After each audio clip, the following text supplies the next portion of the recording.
Assalamualaikum warahmatullahi wabarakatuh. Selamat pagi, nama budaya Om Swastiastu.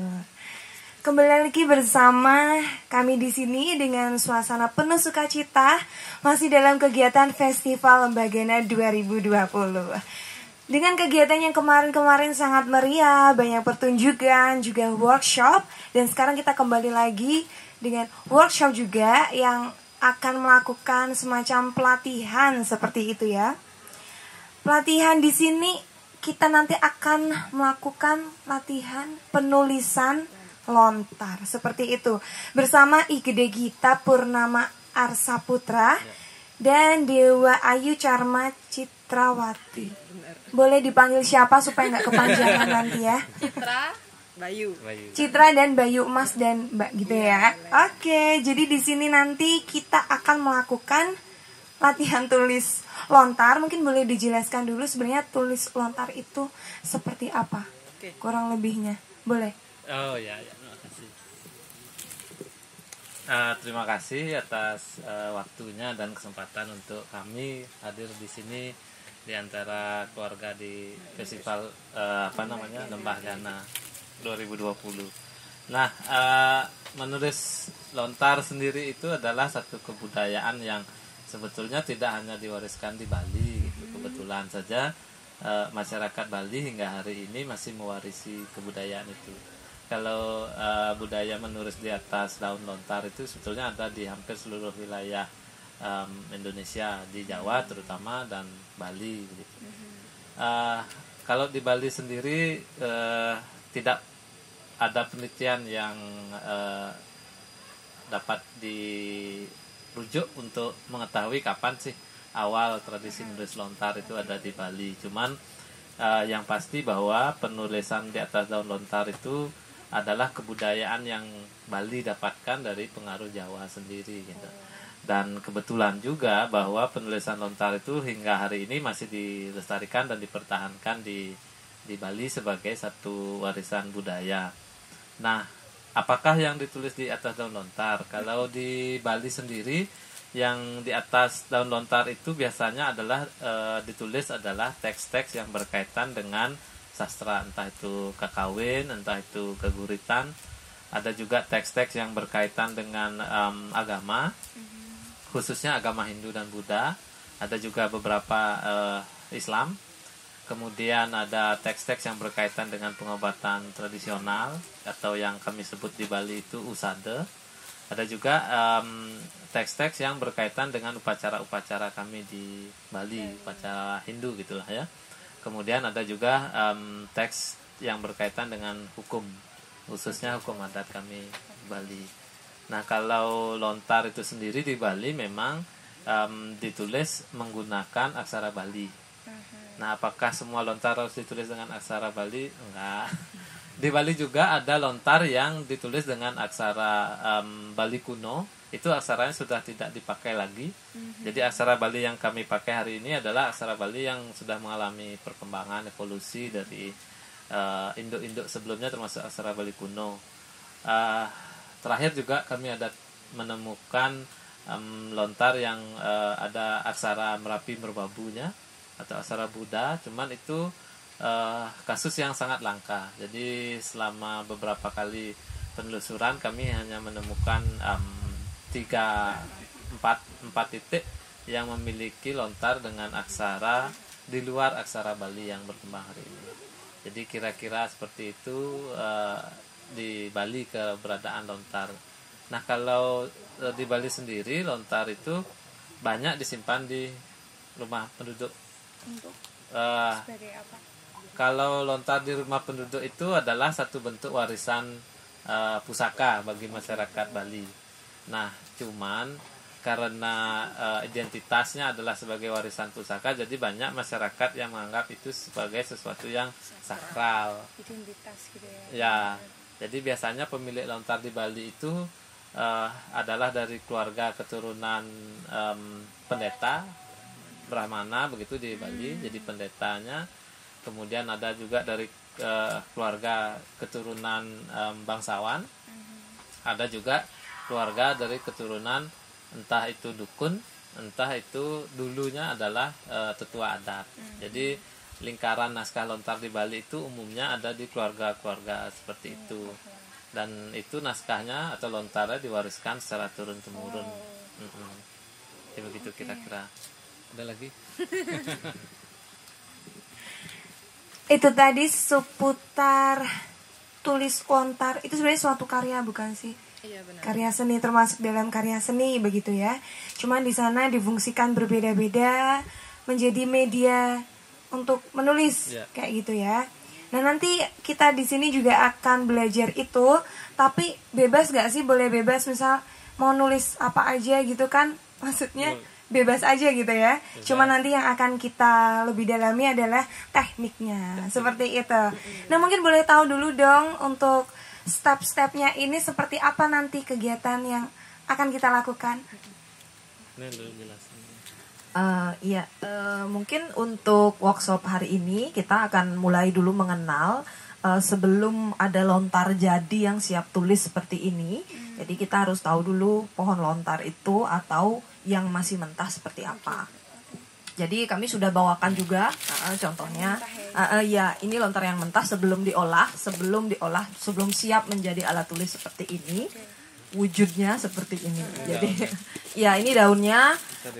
Jadi dibuka. Kalau di Bali ini masih sangat berfungsi ya, masih dimanfaatkan baik yang mentah seperti ini itu untuk upacara juga kami menggunakannya.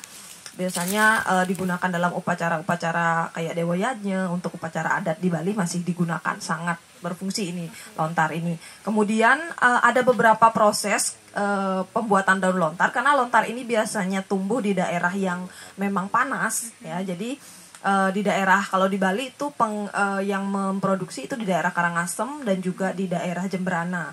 Jadi di daerah Bali bagian timur dan juga bagian barat. Jadi yang bagian timur yang masih aktif saat ini yang memproduksi lontar-lontar seperti ini itu memproduksi cukup banyak, dan banyak juga komunitas-komunitas di Jawa juga memperoleh lontar-lontar ini dari Bali juga, dari Karangasem seperti itu. Jadi prosesnya daun ini nantinya akan direbus, kemudian dimasukkan berbagai macam ramuan tradisional untuk membuat lontar ini awet, kemudian dijepit ya. Perlu waktu, kalau lontarnya dengan kualitas yang paling bagus, perlu waktu kira-kira 1 tahun untuk membuat satu lontar ini, untuk membuat proses seperti ini. Jadi agar awet sampai ratusan tahun kan tulisannya seperti itu. Jadi di Bali kalau kami setelah lontarnya jadi, sudah ada prosesnya seperti ini, sudah bisa siap tulis, kami menulis dengan menggunakan alat yang disebut dengan pengerupa namanya. Ya, ini sejenis pisau ya. Jadi pisau. Nah, ini pengerupa. Jadi pengerupa ini adalah pisau yang lancip. Jadi ada beberapa jenis pengerupa, ada yang bisa digunakan untuk menggambar. Kalau Bayu memang bisanya ya sukanya menggambar di daun lontar ya, seperti yang kami bawa ini. Kalau saya memang sukanya memang menulis saja. Jadi ada beberapa jenis pengerupa, tetapi yang paling umum digunakan adalah yang seperti ini. Bentuknya iya hampir mirip-mirip seperti ini. Mungkin tergantung dari ketika kita memilih pulpen ya, misalnya sebagai alat tulis kan ada yang suka lebih kecil, ada yang suka yang lebih besar atau lebih runcing, sama juga seperti pengerupa. Di Bali banyak juga orang yang memesan pengerupa yang jenisnya seperti apa, itu ada. Jadi seperti itu, kita menulis dengan menggunakan pengerupa. Kemudian memang tekniknya itu adalah teknik menggurat ya. Jadi menggunakan kedua tangan untuk menulis. Jadi tidak satu tangan seperti pada kita menulis dalam kertas dengan menggunakan pulpen atau pensil. Kita bisa meletakkannya di bawah, tidak. Karena lontar ini kan digunakan bolak-balik. Jadi belakang, depan, belakang yang digunakan. Ya, dua sisinya. Dua sisinya yang digunakan, jadi tidak boleh robek. Agar tidak robek, tangan kita lah yang kita gunakan untuk merasakan. Jadi kita gunakan Ini berarti. Iya, jadi kita dipegang seperti ini, kemudian pisaunya di sini seperti pulpen, baru kita tulis. Jika misalnya rasanya agak Dalam gitu. Iya, agak dalam kan akan terasa agak ada sensasi tertusuk di bagian belakang tangan. Jadi seperti itu. Ya, jadi akan digunakan menggurat depannya juga belakangnya seperti itu. Nah, ketika kita menggurat itu kan seperti belum seperti torehan-torehan saja, belum berwarna hitam seperti hasilnya ini. Jadi untuk mewarnai atau tintanya itu di Bali itu ada beberapa buah yang bisa kita gunakan. Salah satunya itu adalah kemiri, yang paling gampang. Yang paling gampang kita cari itu adalah kemiri. Kemiri kemudian dibakar. Ada yang menggunakan kemiri bakar dalam bentuk yang utuh, langsung digosokkan pada guratan, atau ada yang seperti yang kami bawa seperti ini sudah dihancurkan. Nanti kita goreskan pada guratan itu, kemudian kita bersihkan, tulisannya akan tampak. Jadi seperti itu. Jadi sebenarnya selama ini ketika saya memberikan workshop tentang penulisan lontar, sebenarnya hanya ingin memberikan memberikan sebuah pengalaman lagi kepada teman-teman bahwa sama saja sebenarnya seperti menulis ketika kita pertama kali menulis di kertas. Bagaimana sulitnya tangan kita beradaptasi pada pulpen atau pensil. Sama sebenarnya dengan pengerupa ini. Jadi memang perlu latihan yang cukup lumayan sering ya, kalau memang sudah suka.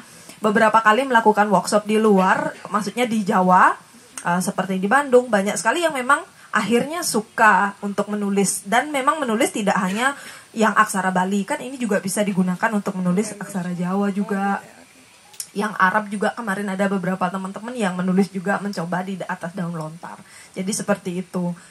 Untuk kembali lagi mengingat di masa lalu bahwa kita punya peradaban menulis di atas daun lontar. Walaupun aksaranya mungkin sekarang bisa aksara Jawa juga bisa, aksara Bali juga bisa. Seperti itu. Itu tadi sekilas singkat teknik pembuatan tulis lontar nanti. Boleh ditunjukkan hasil yang sudah Mas dan Mbak buat begitu ya? Oh iya. Ada gambar di sini, ada tulisan aksara juga ya. Iya, ini Hasilnya kayak gini dan nanti kita akan bikin juga Gambar. gitu. Yang gambar seperti ini. Itu yang akan timbul sebenarnya kalau waktu pakai alat pengerupa itu sebenarnya cuman torehannya saja. torehan doang ya. Iya, Nah, nanti kita proses hitamkan dengan ini. Oke, kayak gitu. Udah makin gak sabar nih cara bikinnya. Jadi setelah kita nanti tulis di atas ini, dikasih warna, dibersihkan, sudah jadi. Iya. Oke, langsung aja. Ini bisa didapetin di mana-mana nggak sih atau harus gimana? Daun lontarnya di ini. Bali bisa. Di Bali ada- banyak sekali iya, ya. Ada yang jual di pasar, ada yang jual Di pasar seni, tapi pasar Bali. pasar seni iya. Tapi Harus harus ke ke sana Bali dulu berarti. kayaknya ya. Harus ke Bali berarti. Atau mau dibuat manual ya? Tunggu setahun dulu tapi repot kayaknya. Iya. Oke, kalau gitu kita langsung aja memulai kegiatan tulis lontarnya. Dan setelah itu juga setelah teman-teman bikin di sini, nanti terakhir ada evaluasi. Kita lihat hasil karya semua yang ada di sini. Kira-kira mereka itu buat apa? Jadi jangan malu-maluin ya guys ya. Langsung aja deh kita mulai untuk dibagi bahannya gitu kan ya. iya. Oke. Jadi ini Ya. kalau di Bali untuk pemula, biasanya kita tidak langsung ke media lontar ini karena ini kan harganya lumayan mahal. Bener, jadi karena harganya cukup mahal, jadi biasanya kami yang pemula akan menggunakan yang mentah. Yang mentah ini Ya, kalau sudah terbiasa yang mentah, otomatis nanti akan bisa menggunakan yang lebih bagus, yang lebih keras. Ini lebih keras dan ini lebih Lebih lunak, lunak, ya. iya. Karena belum diproses sama sekali. Jadi untuk latihan bisa pakai ini dulu. Jadi tetap bisa dipakai walau mentah ya. Ya, Iya. latihan.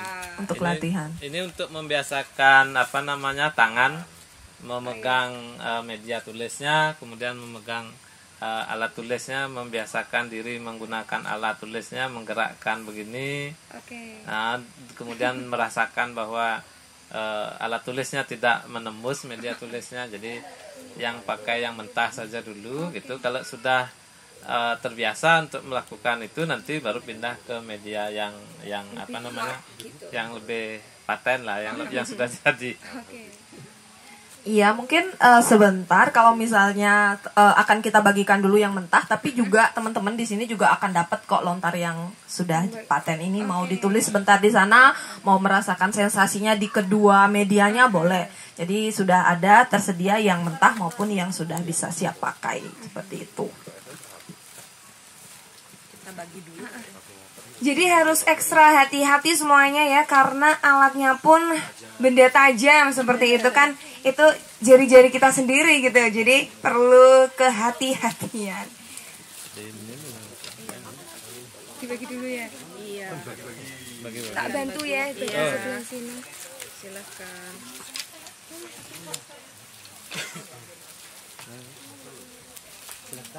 Oh, silakan. Ini huruf Romawi boleh kan? Boleh, bebas. Jadi tidak ada. Ya boleh ya. Ya, Itu. huruf Yunani boleh Kalau bisa. kalau bisa. Ini satu orang. Ini Bebas, Pak. Ini ya kasih dua mungkin dulu. Iya, makasih. Oh, dua. Enggak, satunya alat. Hati-hati. Silakan. pisaunya sudah semua.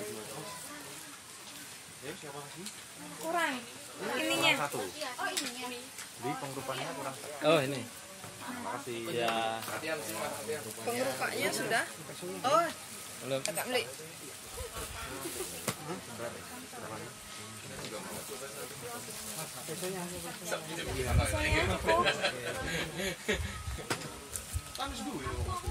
Ada yang belum dapat? Sudah. Pesonya. Di situ ada lagi di tas. Ada lagi? Ada yang mau? Di tas ambil lagi di bukunya itu. Oke. Mungkin mau sama jelasin boleh ya? Oh ya. Lebih detailnya kita. Iya, semuanya sudah dapat ya. Jadi pasti sudah sangat penasaran bagaimana cara menulis. Iya. Untuk teman-teman yang sudah dapat pengerupak dan juga lontarnya, ya. Jadi itu pisaunya sudah ada di tangan. Jadi jangan dipakai masih di sini. Jadi jangan digunakan untuk menusuk teman. Baru aja. Iya. Jangan modus dengan menusuk teman menggunakan pengerupak. Ya. Jadi sebenarnya memegangnya sama saja seperti memegang pulpen, sama saja. Nyamannya juga nanti. Teman-teman kalau mau menulis dengan aksara Jawa dipersilahkan. Huruf Arab juga boleh, apapun bisa ditulis. Tapi kita mengembalikan ingatannya adalah tekniknya nanti, teknik menulisnya. Nah, teknik menulisnya, jadi semuanya sudah siap siaga satu ya. Jadi Bayu yang akan mencontohkan, saya akan menjelaskan dari bagaimana caranya Bayu menulis. Jadi lontarnya dipegang di kiri, di bagian kiri. Bayu bisa seperti ini, ya. Dipegang biasa. Kemudian tangan yang sebelah kanan, ya, itu memegang pengerupak. Memegangnya sama saja seperti memegang pulpen. Kemudian disatukan tangannya, pada pengerupaknya. Jadi yang ujungnya ini yang Iya, ke bawah. ujungnya ke bawah ya teman-teman. Ujungnya ke bawah. Ujungnya menancap pada lontarnya, jangan ke atas seperti ini. Iya, menancap ke bawah. Iya, ke bawah. Runcingnya ke bawah. Iya. Jadi kemudian dicoba disatukan tangannya. Jadi disatukan seperti ini. Ini kan sudah bawa disatukan seperti ini karena kedua tangan yang akan berfungsi untuk menulis. Iya. Ya. Jempolnya terutama yang akan membantu menggerakkan. Ini kan berat. Ini berat, jadi agar seimbang digerakkan oleh jempol seperti ini. Iya. Iya, jadi Jempol kiri dan kanan itu akan bersatu untuk menggerakkan pisaunya, karena pisaunya kan agak iya dengan telunjuk, sorry. Iya, jempol dengan telunjuk, sorry kok jempol dengan jempol. Jempol. Iya, jempol dengan telunjuknya, jempol kiri dengan telunjuk kanan. Mohon maaf. Iya, jari tengahnya. Kemungkinan jari tengah juga bisa. Jadi telunjuknya yang akan menekan nanti, telunjuknya menekan. Iya, Jadi saya seperti ini megangnya agar gampang. Jadi seperti ini, seperti pulpen, sama. Kemudian kita akan coba untuk menulis. Saya akan cobakan. Ya, kayak ini. iya, jadi seperti ini arahnya. Tangan yang satu di belakang. Jempol yang kiri akan membantu untuk menggerakkan ke kanan dan ke kiri. telunjuk teman-teman kan ada di atas. Itu yang akan memberikan sensasi kalau terlalu dalam tekan atau dalam nanti akan jangan sampai bolong gitu kan. Jadi telunjuk ini yang akan membantu menekan, karena di Bali itu ada istilah tulisannya tebal dan tipis, ya kan? Kalau di Bali, jangan di sini enggak usah. Untuk pemula tidak perlu, karena di Bali kan memperhatikan keindahan. Jadi mau tebal yang ke kanan, yang tipis garisnya itu difungsikan telunjuknya. Jadi teman-teman boleh langsung menggurat ya. Jadi saya contohkan menggurat. Misalnya mengguratnya, jadi langsung saja gurat seperti ini. Jadi seperti Iya. Jadi gurat. Saya balik jadi seperti ini. Iya. Dibuat nyamannya saja, tidak harus jempol saya belum berfungsi. Oh, ini tidak apa-apa. Jempolnya belum mau. Ya udah nggak apa-apa. Tinggal digores saja. Nanti otomatis tangan akan saling membantu. Ketika teman-teman menggerakkan dengan tangan kanan saja misalnya, tangan kanan saja, kemudian agak kesleo, tangan jempol kiri akan langsung dia membantu karena dia nganggur ya kan, gitu. Jadi saling membantu antar kedua tangan. Posisinya tidak bisa kita lakukan di bawah karena memang agar tidak robek di belakangnya. Jadi memang harus kita rasakan dengan tangan. Teman-teman di sini masih ingat aksara A untuk Jawa? Masih? Bisa ditulis aksara A dulu. A dulu ya. A. Kalau tidak ingat bisa dilihat di Google, cari aksara Jawa. Iya, aksara Jawa untuk A. Kita coba. Nah, yang ingin saya tekankan lagi ketika menulis huruf atau aksara Jawa atau Bali, itu tidak bisa dalam satu kali goresan. Jadi boleh beberapa kali gores. Ya, dipotong. Makanya tulisan itu terpotong-potong, gitu. ya. Jadi terpotong-potong karena memang kemampuan pisaunya tidak bisa atau tidak memungkinkan kita untuk menggoresnya dalam satu kali gores. Bisa robek ke sampingnya, gitu. Jadi lepas saja. Kalau dalam Bali itu menulis A misalnya beberapa kali, 1 saya lepas, kemudian 2 ke atas saya lepas, 3 baru ke samping, itu bisa. Jadi sangat bisa.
ini ya, asik banget ya.